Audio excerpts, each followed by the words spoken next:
सोनू एक कबाड़ी था। वह घरों के कबाड़ इकट्ठा करके बेचा करता था। उसे मजबूरन यह काम करना पड़ता था। सब इतने अच्छे अच्छे कपड़े पहनते हैं, पता नहीं मुझे कब अच्छे कपड़े पहनने को मिलेंगे। मुझे तो बस एक कबाड़ बीनने के लिए भेज देते हैं। एक दिन उसे रेडी पर आम बिकते हुए दिखते हैं, जिनको देखकर उसके मुंह में पानी आ जाता है। वह रेडी वाले के पास जाता है। भैया एक आम दे दो, बहुत भूख लगी है। 30 रुपए का एक आम है, ला 30 रुपए। मेरे पास पैसे नहीं हैं। तो मेरे पास भी आम नहीं है, चल भाग यहाँ से। दुकानदार उसे धक्के मारकर वहाँ से भगा देता है। सोनू ललचाई आंखों से आमों को देखता हुआ वहाँ से चला जाता है। चलते चलते वह एक पार्क में पहुँचता है। वहाँ पर प्रकाश और अनिल नाम के 2 लड़के आम खा रहे होते हैं। हाँ भाई, यार देख मेरे पापा इतना अच्छा आम लेकर आए हैं।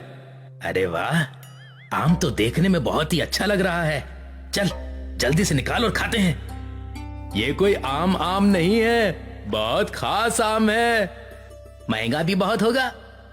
बहुत महंगा है, मेरे पापा ने बाहर से मंगाया है। मुझे आमों का बहुत शौक है ना, इसलिए।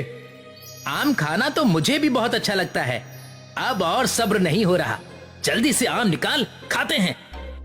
अनिल और प्रकाश आम को खा रहे होते हैं, तभी वहाँ सोनू पहुँच जाता है और उन्हें आम खाते देख अपने होठों पर जीभ फिराता है।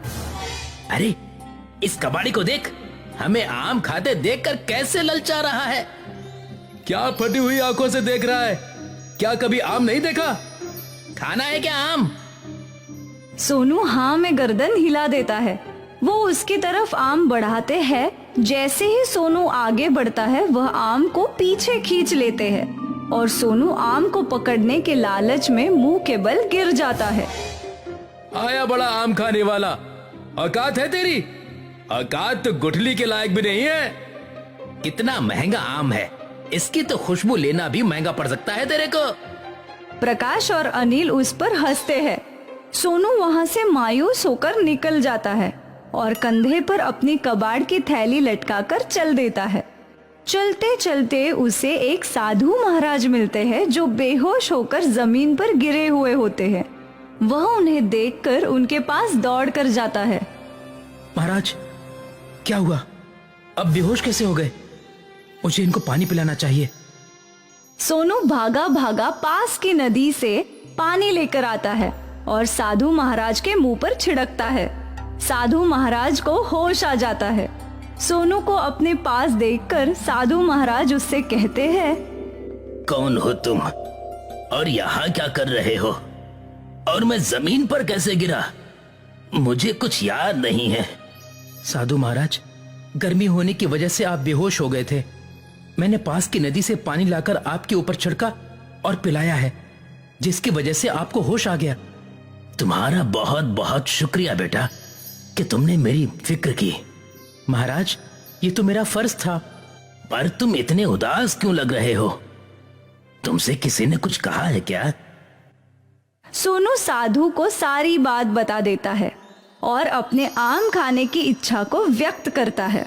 साधु सोनू की बात सुनकर उसको दिलासा देते हैं और कहते हैं, सोनू, तुमने मेरी मदद की है। मैं तुम्हें ये कमंडल देता हूं। इसमें आमरस निकलेगा।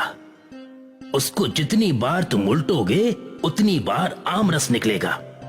अब तुम जितनी बार चाहो और जितना चाहो आमरस पी सकते हो। साधु सोनू को कमंडल देता है। कमंडल पाकर सोनू बहुत खुश होता है और जी भर के आमरस पीता है। अपने साथ साथ वह और गरीब लड़कों को भी आमरस पिलाता है, जो आमरस पीने में असमर्थ थे। एक बार जब सोनू कमंडल में से आमरस निकालकर पी रहा था और अपने दोस्तों को पिला रहा था, तब अनिल और प्रकाश उसे देखते हैं। प्रकाश, ये तो वही लड़का है ना जिसको हमने आम खाने नहीं दिया था और उसको धक्के देकर भगा दिया था? ये तो वही कबाड़ी है ना? हाँ, है तो वही, पर वो तो कबाड़ी था। उसके पास इतने महंगे आमों का आमरस कहां से आ रहा है? और इतना सारा आमरस कि वो और बाकी बच्चों में भी बांट रहा है। इसका तो पता लगाना ही पड़ेगा। अनिल और प्रकाश चोरी छिपे देखते हैं तो कमंडल के आमरस का राज पता चल जाता है। अच्छा, तो उसके आमरस का ये राज है। इस कमंडल को तो हम चुरा लेंगे और फिर देखते हैं कि ये आमरस कैसे पीता है।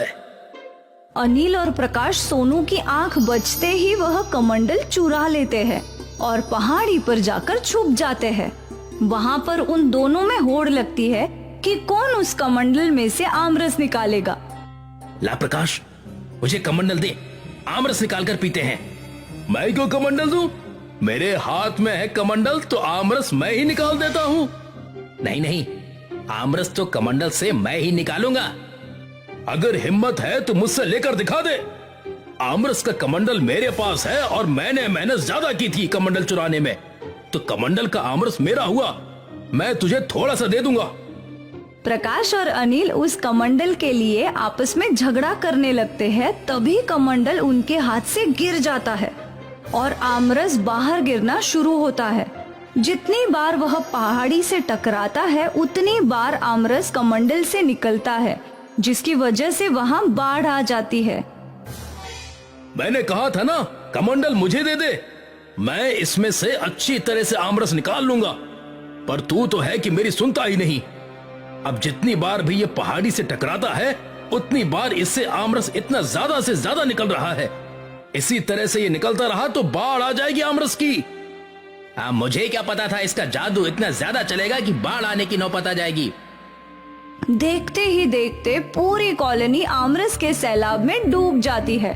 सभी लोग उस आमरस में तैरते हुए नजर आते हैं।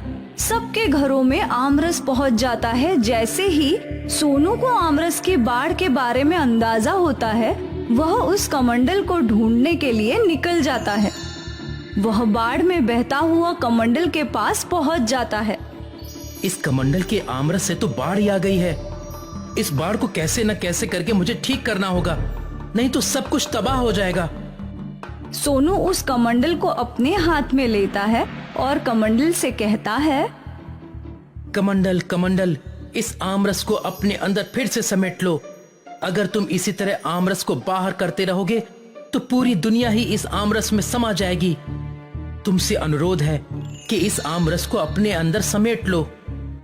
कमंडल अपने अंदर सारा आमरस ले लेता है और सब कुछ फिर से पहले जैसा हो जाता है। अब सोनू उस कमंडल को लेकर उस साधु महाराज के पास जाता है।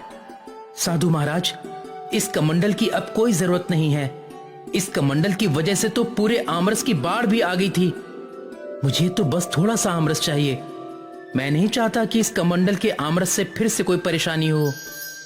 तो तुम क्या चाहते हो ये बताओ।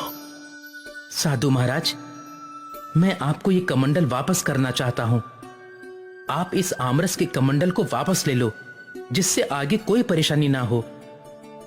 ठीक है, ये कमंडल तो मैं वापस ले लेता हूं, पर हां, जब भी तुम्हें आमरस पीने का मन हो तो तुम मेरे पास आ जाना। मैं इस कमंडल से तुम्हें भरपूर मात्रा में आमरस पिला दूंगा। जी महाराज, जब मेरा आमरस पीने का मन होगा तब मैं आपके पास ही आ जाऊंगा, परंतु इस कमंडल से आमरस नहीं लूंगा, क्योंकि अति हर चीज की बुरी होती है। एक ना एक दिन अधिकतर चीज होने की वजह से हम मुसीबत में पड़ जाते हैं। जितना है उतने में ही संतुष्ट रहना चाहिए। तुमने बिल्कुल सही कहा। लालच बहुत बुरी चीज होती है।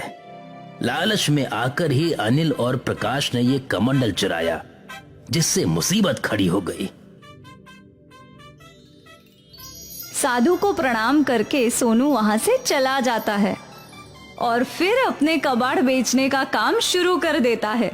अब उसको किसी भी चीज को खाने का मन होता है तो वह साधु महाराज के पास चला जाता था।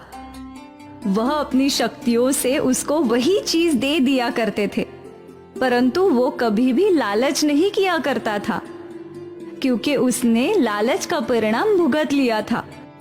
वही अनिल और प्रकाश को भी सबक मिल जाता है।